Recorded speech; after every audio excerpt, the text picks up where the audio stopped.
Hello students, मैं सुधांशु स्वागत करता हूं आपका आशीष तिवारी यूट्यूब चैनल पर। आशा करता हूं कि आप सभी अच्छे होंगे। मैं इस चैनल के माध्यम से आप सभी के लिए लेकर आया हूं एक वीडियो लेक्चर सीरीज जो बेस है आपके बीए ऑनर्स पॉलिटिकल साइंस और बीए प्रोग्राम के सेमेस्टर फोर्थ और फर्स्ट की भारत में सार्वजनिक प्रशासन public administration in India subject की एक इम्पोर्टेंट किताब पर, जो कि आपका डिसिप्लिन स्पेसिफिक कोर कोर्स यानी कि आपका बीए ऑनर्स पॉलिटिकल साइंस का डीएससी 10 और बीए प्रोग्राम का डीएससी फर्स्ट का सब्जेक्ट है। तो स्टूडेंट, अगर आप ड्यू, सोल, रेगुलर, एनसीवैब या किसी और यूनिवर्सिटी से सब्जेक्ट पढ़ रहे हैं तो इस सीरीज आपके लिए बहुत ही उपयोगी साबित होने वाली है, क्योंकि इस सीरीज में हम हर चैप्टर को सिंपल भाषा में समझेंगे, इंपॉर्टेंट कॉन्सेप्ट्स को ब्रेक डाउन करेंगे और एग्जाम पॉइंट ऑफ व्यू से भी डिस्कस करेंगे। तो स्टूडेंट, अगर आप DU, SOL, regular, NCWEB and other किसी के भी सब्जेक्ट को समझना चाहते हैं आसानी से, तो चैनल को सब्सक्राइब कर लीजिएगा, वीडियो को लाइक कर लीजिएगा और अपने दोस्तों के साथ शेयर करना ना भूले। एंड सोल से रिलेटेड डेली अपडेट्स के लिए आप सभी हमारा व्हाट्सअप चैनल फॉलो कर लीजिएगा। तो चलिए शुरू करते हैं। मैं आपका स्वागत करता हूं बीए ऑनर्स पॉलिटिकल साइंस और बीए प्रोग्राम के public administration in India subject के यूनिट नंबर थर्ड के गै पार्ट में। इससे पहले की वीडियो में हमने यूनिट नंबर थर्ड का कै और ख पार्ट कवर किया था, और आज की वीडियो में हम हमारा यूनिट नंबर थर्ड का गै पार्ट के बारे में डिस्कस करेंगे, जिसमें हम बात करेंगे बजट के प्रकार, लाइन बजट, प्रदर्शन योजना बजट, शून्य आधारित बजट, वित्त मंत्रालय की भूमिका। तो स्टूडेंट, हर साल जब वित्त मंत्री संसद में बजट पेश करते हैं तो पूरा देश सोचता है इस बार कौन से टैक्स बढ़ेगा और कहाँ पे ज़्यादा खर्च होगा और किससे राहत मिलेगी। तो लेकिन बहुत कम लोग जानते हैं कि जो बजट है वो सिर्फ एक दस्तावेज ही नहीं है, बल्कि यह कई तरह की वित्तीय योजना और तरीकों का भी एक संग्रह है। तो आज हम समझेंगे कि सरकार बजट कैसे बनाती है, उसके कितने प्रकार होते हैं और इसमें वित्त मंत्रालय की क्या भूमिका होती है। तो चलिए स्टूडेंट, इस चैप्टर की जो हम शुरुआत कर लेते हैं वो हम सबसे पहले एक छोटे से परिचय से कर लेते हैं। तो सबसे पहले हम एक छोटा सा परिचय देख लेते हैं। परिचय में हम देखेंगे बजट किसी भी देश की आर्थिक नीति का मुख्य दस्तावेज होता है।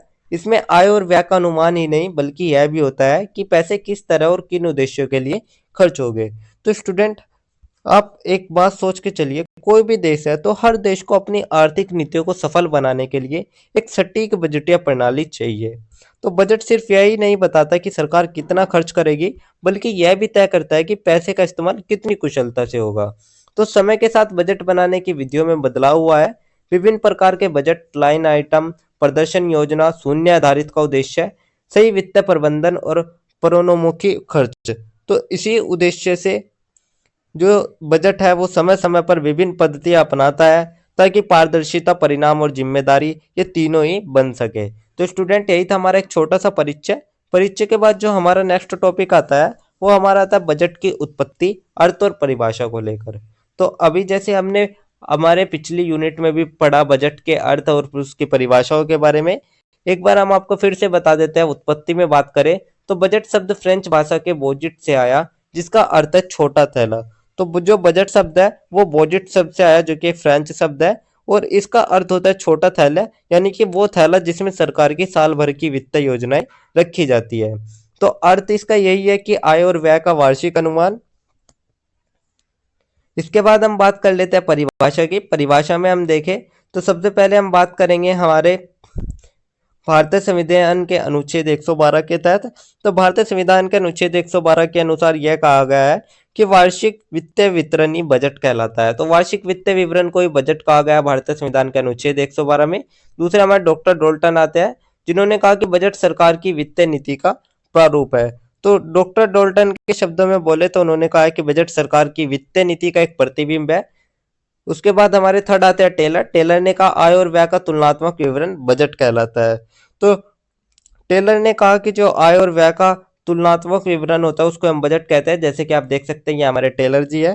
तो स्टूडेंट, यानी कि बजट सिर्फ संख्या ही नहीं है बल्कि सरकार की सोच और प्राथमिकताओं का भी एक आईना है, एक प्रतिबिंब है। तो यही थी हमारी बजट की उत्पत्ति, अर्थ और परिभाषा। इसके बाद जो हमारा नेक्स्ट टॉपिक आता है वो हमारा आता है बजटीय प्रक्रिया को लेकर। तो अब हम बजटीय प्रक्रिया की बात कर लेते हैं। तो अब सवाल उठते हैं, ये बजट बनता कैसे है। तो आइए इसे एक आसान कहानी के जरिए समझते हैं। तो बजट बनाने और लागू करने की प्रक्रिया में मुख्यतः 3 चरण होते हैं। पिछले यूनिट में हमने आपको 4 चरण बताए थे। चौथा चरण हमारा जो आता है वो हमारा सुधार का आता है, या उसमें किसी भी तरह का क्रियान्वयन करने का आता है, यानी कि किन उद्देश्यों की पूर्ति हुई उनको चेक करने का आता है, आप निष्कर्षतः उसको देख सकते हैं। तो पहला चरण जो आता है वो तैयारी का आता है। तो वित्त मंत्रालय अन्य मंत्रालयों से आय व्यय का अनुमान लेकर बजट तैयार करता है। तो साल की शुरुआत में जो वित्त मंत्रालय होता है वो सभी मंत्रालय और विभागों से आय और व्यय का अनुमान मंगवाता है। हर विभाग बताता है कि उसे अपने कामों के लिए कितने पैसों की जरूरत होगी। तो इन सभी सूचनाओं के आधार पर वित्त मंत्रालय का प्रारंभिक बजट तैयार होता है, जिसे प्रधानमंत्री और कैबिनेट की मंजूरी के बाद राष्ट्रपति के अनुमोदन से संसद में पेश किया जाता है। तो विधिकरण में बजट संसद में प्रस्तुत होकर बहस और मतदान के लिए पारित होता है। थर्ड आता है क्रियान्वयन। तो स्वीकृत राशि को मंत्रालय और विभिन्न योजनाओं पर खर्च करते हैं, जिसकी जो ऑडिट है वो हमारा सीएजी यानी कि जो हमारे महालेखा परीक्षक होते हैं वे इसकी ऑडिट करते हैं, वो इसकी जांच करते हैं।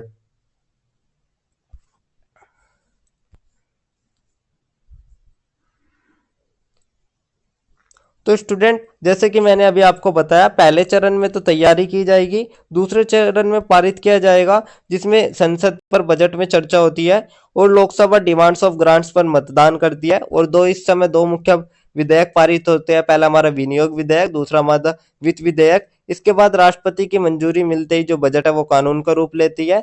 और थर्ड चरण में मैंने आपको क्रियान्वयन में मैंने आपको बताया कि जो स्वीकृत धनराशि होगी वो मंत्रालय और विभागों को दे दी जाएगी। फिर वे उसी के अनुसार अपनी योजनाओं को लागू करते हैं और रिपोर्ट तैयार करते हैं। और सीएजी और जो हमारा पीएसी है वो उस खर्च का ऑडिट रखते हैं, ताकि जो जनता का पैसा है वो सही जगह खर्च हो रहा है या नहीं हो रहा है ये हमें पता चल सके। तो स्टूडेंट, यही थी हमारी बजटीय प्रक्रिया। इसके बाद जो हमारा नेक्स्ट टॉपिक आता है वो हमारा आता है भारतीय रेलवे बजट को लेकर। तो अब हम बात कर लेते हैं भारतीय रेलवे बजट को बारे में। तो स्टूडेंट, क्या आप जानते हैं कि आज़ादी के कई सालों तक भारत में दो अलग अलग बजट पेश किए जाते थे, एक सामान्य बजट और दूसरा रेल बजट। तो आज़ादी के बाद लंबे समय तक रेल बजट और सामान्य बजट अलग अलग प्रस्तुत किए जाते थे। रेल बजट की शुरुआत 1924 से 25 में हुई थी। इसका कारण था कि रेलवे का खर्च और आय बहुत बड़ा हिस्सा थी। तो जो रेल बजट की शुरुआत है वो 1924 से 25 में हुई थी, क्योंकि उस समय जो रेलवे था वो देश के कुल खर्च का बहुत बड़ा हिस्सा था। लेकिन साल 2017 में इस परंपरा को समाप्त कर दिया गया और रेलवे बजट को सामान्य बजट में मिला दिया गया। तो 2017 से रेल बजट को सामान्य बजट में मिला दिया गया, ताकि एकीकृत और बेहतर योजना बनाई जा सके। तो अब रेलवे के खर्च और आय का विवरण वार्षिक वित्तीय विवरण का ही एक हिस्सा है। तो अब दोनों एक साथ पेश होते हैं, जिससे कि नीति निर्माण में एकरूपता और पारदर्शिता भी बढ़ी रहती है। तो स्टूडेंट, यही था हमारा भारतीय रेलवे बजट। इसके बाद जो हमारा नेक्स्ट टॉपिक आता है वो हमारा आता है बजट प्रक्रिया का प्रकार को लेकर। तब हम बात कर लेते हैं जो हमारा बजट है वो हमारे कितने प्रकार का होता है, यानी कि टाइप्स ऑफ बजट के बारे में। तो स्टूडेंट, सबसे पहले जो हमारा बजट आता है वो हमारा आता है लाइन आइटम बजट के बारे में। तो इसमें खर्च को विभिन्न मदों में बांटकर दिखाया जाता है। तो स्टूडेंट, ये जो हमारा लाइन आइटम बजट है ये हमारा सबसे प्रारंभिक बजट पद्धति है। इसमें खर्च को अलग अलग मदों में यानी कि आइटम्स में बांटकर दिखाया जाता है, जैसे कि वेतन होगा, पेंशन होगा, यात्रा खर्च होगा, मशीनरी निर्माण। इन सभी के ये हमारे जो आइटम्स हो गए, इनको ही हम लाइन आइटम बजट बोलते हैं। तो इसका फायदा यह है कि इसे समझना और नियंत्रित करना होता है। तो लाभ यही है, सरल, स्पष्ट और नियंत्रण में आसान। हानि इसमें यह नहीं पता चलता कि खर्च से परिणाम क्या है। तो इसकी एक कमी यह भी है कि इससे हमें यह नहीं पता चलता कि खर्च से असली परिणाम हमें क्या मिला। तो यही था हमारा बजट लाइन आइटम बजट। इसके बाद जो हमारा नेक्स्ट बजट आता है वो हमारा आता है प्रदर्शन योजना बजट। प्रदर्शन योजना बजट में देखें तो यह एक आधुनिक और परिणाम आधारित प्रणाली है। इसमें खर्च की योजनाओं और कार्यक्रम से जोड़कर दिखाया जाता है। तो इसमें जो पैसा होगा वो मदों की जगह योजनाओं या कार्यक्रम के आधार पर बटा होता है।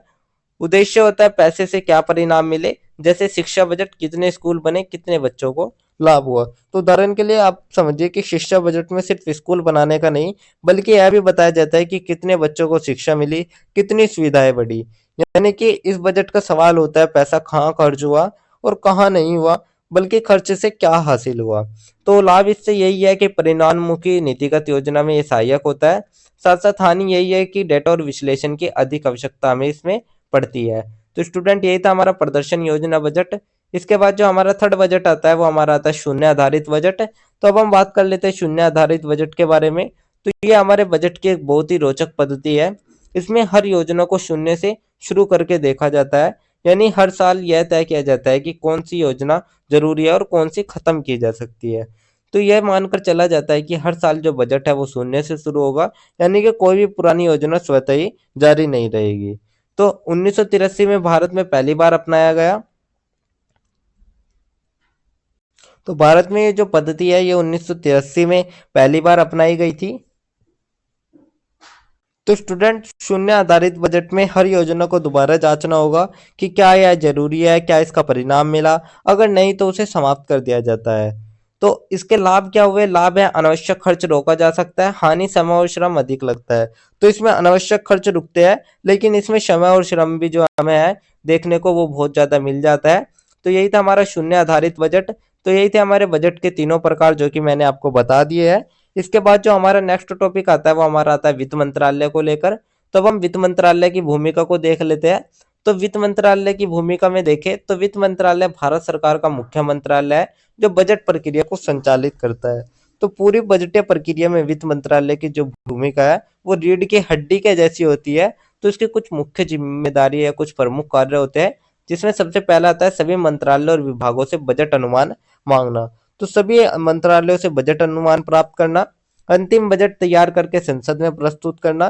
तो बजट का जो अंतिम प्रारूप होगा उसको तैयार करके संसद में पहुंचाना। उसके बाद वित्तीय अनुशासन बनाए रखना, साथ साथ कर नीति, उधारी, विदेशी निवेश और मौद्रिक नीति से तालमेल भी बनाए रखना।